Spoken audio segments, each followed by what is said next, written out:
ফ্যাসিস্টের কোন ধরনের বাংলাদেশে কোন স্পেস হবে না।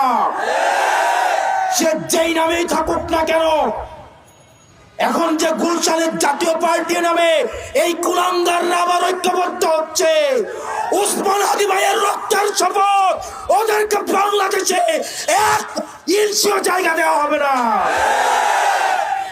আমরা আওয়ামী লীগের সাথে এখন সবাই পরকিয়া করি। আমাদের বাংলাদেশের শত্রু আওয়ামী লীগ এবং ইন্ডিয়া। ওসমান হাদির জন্য যে আমাদের অশ্রু ঝরে, এটা অশ্রু না, এটা হচ্ছে ক্রোধ। এই ক্রোধ আগুন হয়ে আওয়ামী লীগ এবং দিল্লির মস্তক চরকার করে জ্বালায় দিব। আমি চাইলে ওসমান হাদি হইতে পারবো না। উনি বাংলাদেশকে ইনসাফের পথে নিয়ে যাইতে চাইছে।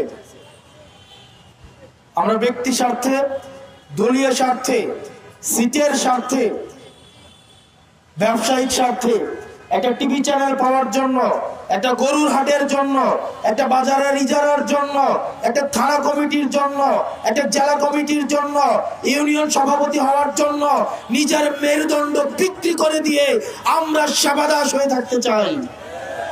রাজনৈতিক দলগুলো দেউলিয়া হয়ে গিয়েছে। প্রিয় ভাইরা, ওসমান হাদির কাছে আমাদের প্রতিজ্ঞা আছে। ওসমান হাদির যে শহীদের মৃত্যুর যে আকাঙ্ক্ষা, সকল ধরনের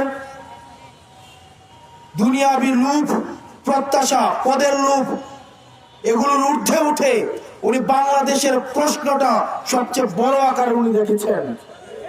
দুর্ভাগ্যজনক বিষয়, আমরা ওনাকে ধারণ করতে পারি নাই।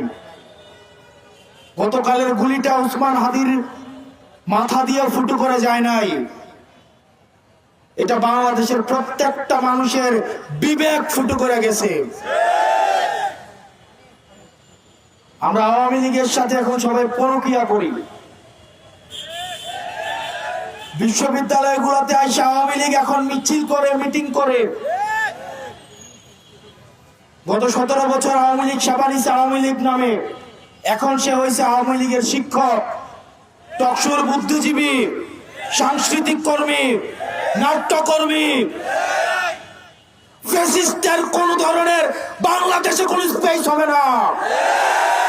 সে যেই নামেই থাকুক না কেন, এখন যে গুলশানের জাতীয় পার্টি নামে এই কুলাঙ্গাররা আবার ঐক্যবদ্ধ হচ্ছে, ওসমান হাদি ভাইয়ের রক্তের শপথ, ওদেরকে বাংলাদেশে এক ইঞ্চিও জায়গা